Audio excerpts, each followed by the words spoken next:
Hello friends.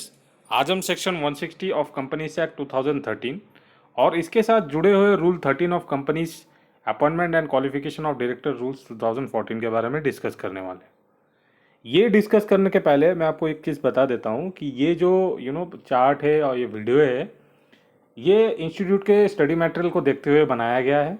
Okay, ताकि exam point of view से student की सहायता की जाए। ओके, तो चलिए हम स्टार्ट करते हैं। एक बार इसके ओवरव्यू कर लेते हैं। सेक्शन 160 में ये कहा गया है कि कौन कौन सा बंदा डायरेक्टर बनने के लिए प्रपोजल रख सकता है, फर्स्ट।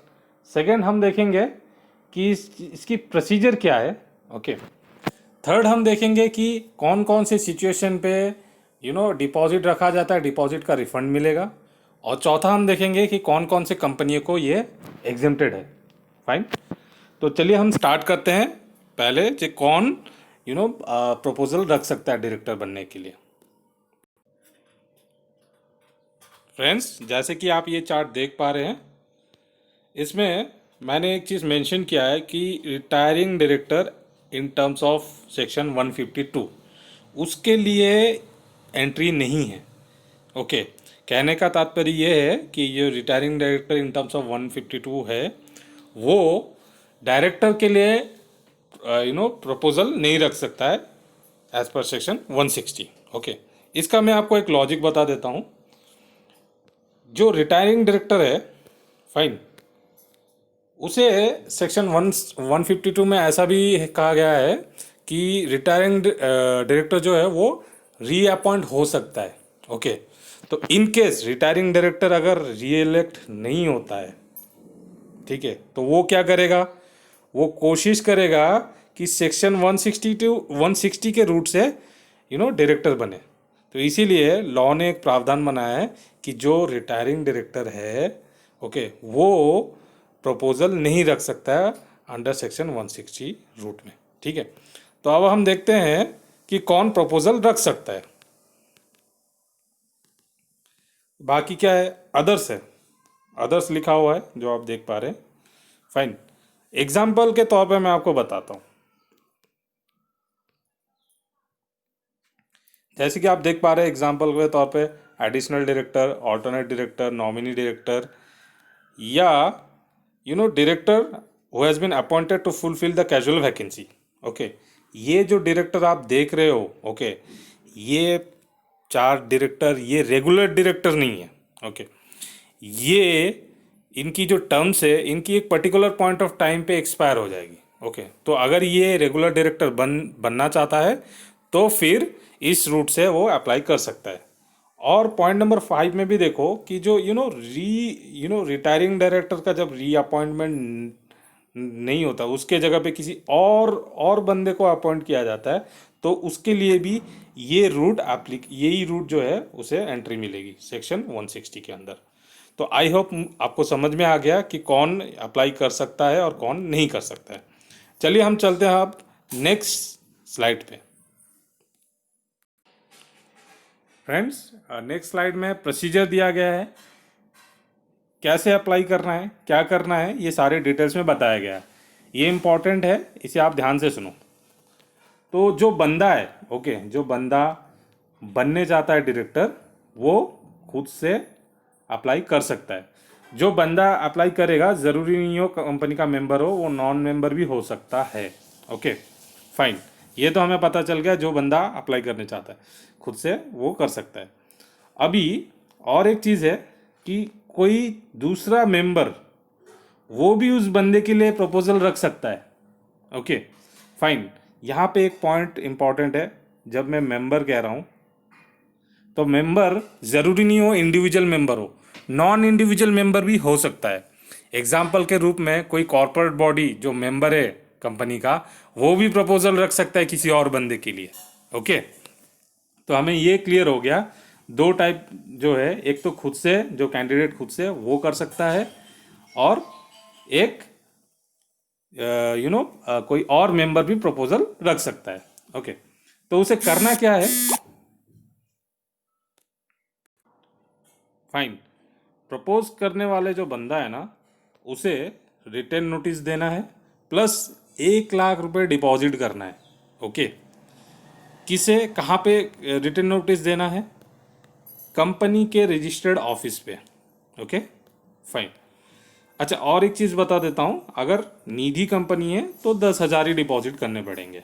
ओके, कितने दिनों के अंदर ये जो नोटिस है, ये नोटिस और डिपॉजिट कितने दिनों के अंदर करना है डिपॉजिट? ये अराउंड मिनिमम 14 दिन मीटिंग के पहले। ओके, तो यहाँ तक हमें पता चल गया कि एक रिटर्न नोटिस देना देना है और डिपॉजिट देना है 14 दिन के मीटिंग के 14 दिन पहले और कंपनी के रजिस्टर्ड ऑफिस पे।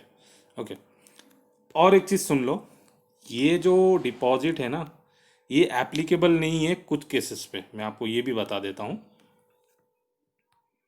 अगर अपॉइंटमेंट की प्रपोजल रखी जा रही है रिगार्डिंग इंडिपेंडेंट डायरेक्टर को, या director that is recommended by nomination and remuneration committee, या डायरेक्टर रिकमेंडेड बाय बोर्ड, जहाँ जहाँ नॉमिनेशन एंड रिम्यूनरेशन कमिटी को फॉर्म करने की कोई ज़रूरत नहीं हो, तो ये 3 केसेस जो है, ये केसेस पे डिपॉजिट की कोई रिक्वायरमेंट नहीं पड़ती है। Okay fine. तो यहाँ तक हमने क्या देख लिया कि यहाँ तक कौन कौन प्रपोजल रख सकता है और उसकी क्या फॉर्मेलिटी है प्रपोजल रखने की। अभी हम आते हैं कंपनी की फॉर्मेलिटी पे। कंपनी क्या करेगा?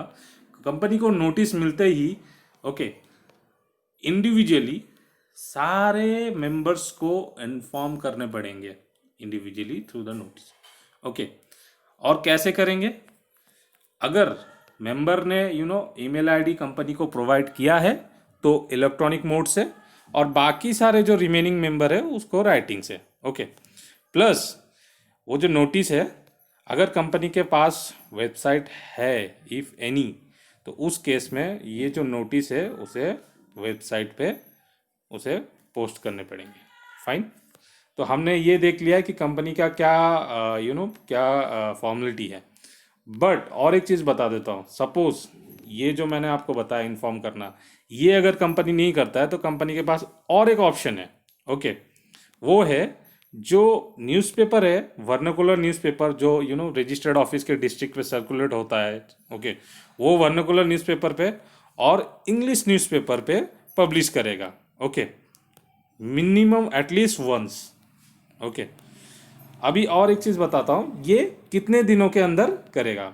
Minimum 7 days before general meeting. Okay, तो यहाँ पे और एक चीज़ क्वेश्चन आ सकता है स्टूडेंट्स को, दैट इज एक बार अगर नोटिस दे दिया ना, ये जो नोटिस दे दिया ना, तो फिर कंपनी को इन्फॉर्म करना मैंडेटरी है, करना ही पड़ेगा। ओके, तो वो कंपनी डिनाई नहीं कर सकता है, कंपनी को इन्फॉर्म करने पड़ेगा मेंबर को, एल्स न्यूज़पेपर में पब्लिश करने पड़ेगा 7 दिन पहले। ओके, तो यहाँ पे मैंने आपको 2 चीज़ बताया है जहाँ से क्वेश्चंस आ सकते हैं।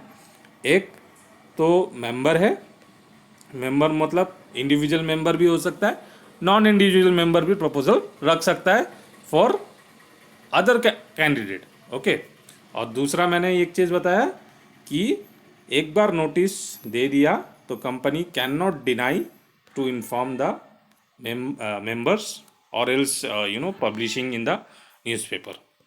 फाइन। अभी हम चलते हैं नेक्स्ट स्लाइड पे।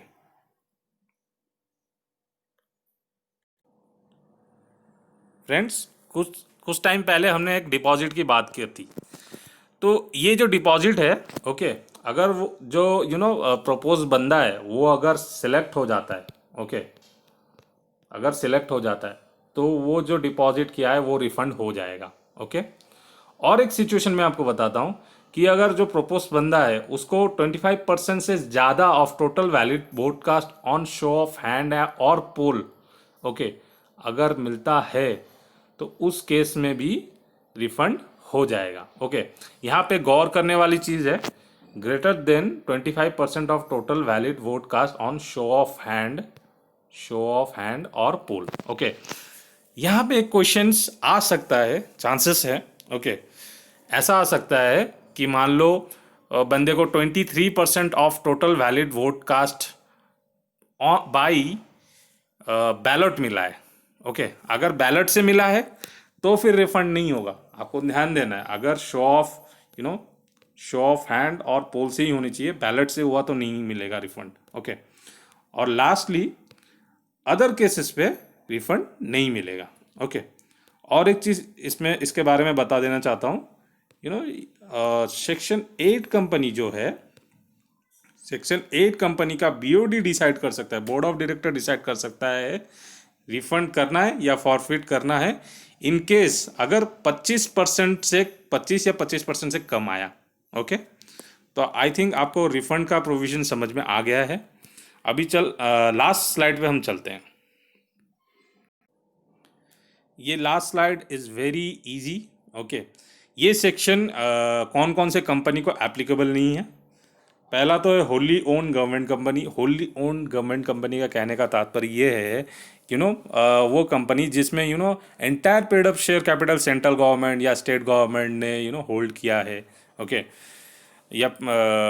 या उसका उस जो होली ओन गवर्नमेंट कंपनी उसका होली ओन सब्सिडरी कंपनी, उसको एग्जेम्पशन है। ओके, सेकेंडली प्राइवेट कंपनी को एग्जेम्प्टेड है, एंड थर्डली सेक्शन 8 कंपनी को एग्जेम्प्टेड है अगर अगर अगर आर्टिकल्स में election of director is mention by ballot. Okay, fine. और एक इम्पॉर्टेंट चीज़ बता देता हूँ, ये जो आपने ये 3 एग्जेम्पशन देखे हैं, ओके 4, ये तभी एप्लीकेबल है जब इन कंपनियों ने आरओसी को फाइनेंशियल स्टेटमेंट और एनुअल रिटर्न फाइल करने में कोई डिफ़ॉल्ट नहीं की है। Okay, fine. फ्रेंड्स, ये वीडियो देखने के लिए आपको बहुत धन्यवाद। मैं आशा करता हूँ आपको सेक्शन 160 समझ में आ गया है। और मेरा एक निवेदन है कि अगर आपके फ्रेंड्स कलीग्स जो ये कोर्सेज कर रहे हैं CS CA CMA, उनको आप फॉरवर्ड करें। किसी रीज़न से अगर वीडियो क्लास नहीं देख पा रहे तो उनका फॉरवर्ड कर दीजिए ताकि उनका सहायता हो जाए। Okay, thank you so much.